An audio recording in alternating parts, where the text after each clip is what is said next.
జనసేన ఆవిర్భావ సభలో ఎవరైతే నాగబాబు చేసిన కామెంట్స్ అయితే వర్మను ఉద్దేశించి చాలా కాంట్రవర్సీ క్రియేట్ చేస్తున్నాయి. అంటే డెఫినిట్‌గా వచ్చేసి ఏది ఏమైనా కూడా పవన్ కళ్యాణ్ కావచ్చు, అదేవిధంగా అక్కడ పెట్టిన సభకు సంబంధించి అక్కడ ఓవరాల్‌గా దానికి సంబంధించింది ప్రజలను ఉద్దేశించి, అదేవిధంగా గతంలో ఏం చేశాము, ఇప్పుడేం చేయబోతున్నాము. సో, దానికి సంబంధించి పూర్తిగా కూడా మాట్లాడుకుంటే బాగుండేది. కానీ ఇక్కడ అనవసరంగా పవన్ కళ్యాణ్ గెలుపుకు సంబంధించి, పవన్ కళ్యాణ్ గెలిపించిన వారి గురించి అక్కడ నాగబాబు అక్కడ పాయింట్ పాయింట్ మాట్లాడడం అనేది చాలా ఇబ్బందికరమైన పరిస్థితుల్లో కొంచెం టీడీపీకి ఇబ్బంది పెట్టినట్టు కనిపించిందనేది చాలా క్లియర్‌గా కనిపిస్తుంది. డెఫినిట్‌గా ఏది ఏమైనా కూడా గతంలో వచ్చేసి అక్కడ వర్మ అనే వ్యక్తి పిఠాపురంలో చాలా బలంగా ఉన్న వ్యక్తి. గతంలో కూడా తను డైరెక్ట్‌గా అంటే ఇండిపెండెంట్‌గా పోటీ చేసి గెలిచిన వ్యక్తి. అలాంటి వ్యక్తి ఆ సీటు ఎలాగైనా ఈసారి గెలవబోతున్నాడని తెలిసినప్పటికి కూడా అక్కడ పవన్ కళ్యాణ్ పోటీ చేయాలనుకుంటున్నాడు అన్నప్పటికీ స్వయాన ఈ కూటమిలో భాగంగా చంద్రబాబు నాయుడు గ్రౌండ్‌లోకొచ్చేసి అక్కడ వాళ్ళిద్దరి మధ్య సర్ది కుదర్చడం జరిగింది. సో, ఒకటి ఆ తర్వాత వర్మకు కూడా మాట ఇవ్వడం జరిగింది. ఎమ్మెల్సీ ఇస్తామని తప్పకుండా వచ్చేసి పార్టీ నుంచి నీకు మేలు చేస్తామని చెప్పి చెప్పడం జరిగింది. అదే విధంగా పవన్ కళ్యాణ్‌ను చాలా బలంగా గెలిపించే ప్రయత్నం మీరే చేయాలని చెప్పడం జరిగింది. హానెస్ట్‌గా తను కూడా బయటకొచ్చేసి చేశాడు. కానీ అక్కడ వర్మ ఫ్యాక్ట్ ఎంతుందా? పవన్ కళ్యాణ్ ఫ్యాక్ట్ ఎంతుందా? డెఫినిట్‌గా కూటమి వేవ్ వల్ల గెలిచాడా అనేది కాదు.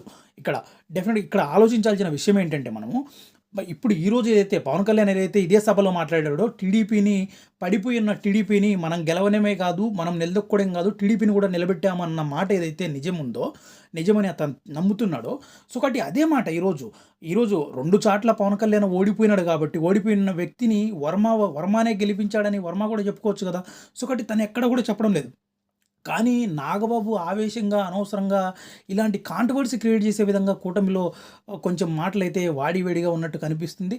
డెఫినిట్‌గా ఇదైతే ఎంతో కొంత పార్టీకైతే కొంతకాలం ఇబ్బందికరమైన పరిస్థితులు ఇద్దరి మధ్య కొంచెం ప్రాబ్లమ్ అయితే ఉంటుందనేది చాలా క్లియర్ కట్‌గా కనిపిస్తుంది. ఎందుకంటే అక్కడ ఉన్న సమస్యకు, అక్కడ ఉన్న జరుగుతున్న సభకు, ఇక్కడ ఉన్న సమస్యల గురించి తను మాట్లాడాల్సిన అవసరం లేదు. అంటే స్వయాన నాగబాబు ఏం చెప్తున్నాడు, అది పవన్ కళ్యాణ్ గెలుపనేది ముందే నిశ్చయించుకున్నారు. కానీ పవన్ కళ్యాణ్ మమ్మల్ని అందరినీ అక్కడ అపాయింట్ చేశాడు. అక్కడ వాళ్ళందరినీ ప్రచారం చేసి ఇది చేయమని చెప్పారు. కానీ తనకు పవన్ కళ్యాణ్‌కి తెలిసినప్పటికీ నేను గెలుస్తున్నానని, కానీ మా వంతు మేము ఏదైనా చేస్తే వాళ్ళు చేయనీలే అని మమ్మల్ని వదిలేశాడు. అందుకు మేము ఇది చేశాము. కాపోతే మేమే గెలిపించామంటే కూడా మాకు వారి కర్మే అని డైరెక్ట్‌గా వర్మను ఉద్దేశించి మాట్లాడడం జరిగింది. కానీ ఇక్కడ నాగబాబు గురించా, అదేవిధంగా జబర్దస్త్ ఆర్టిస్ట్ గురించా తను చేసిన కామెంట్స్ కాదు.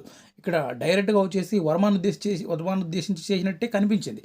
సో, ఏది ఏమైనా కూడా ఇక్కడ కూటమిలో భాగంగా ప్రభుత్వంలో ఉన్నారు కాబట్టి, సో, కాబట్టి కొంచెం సయోధ్యతో ఇప్పుడే ఎమ్మెల్సీగా రావడం జరిగింది తను. అదేవిధంగా రాబోయే రోజుల్లో మంత్రి కూడా అవుతున్నారంటున్నారు. ఇంత ఇల్లాజికల్‌గా మాట్లాడడం అనేది మంచిది కాదు. పార్టీ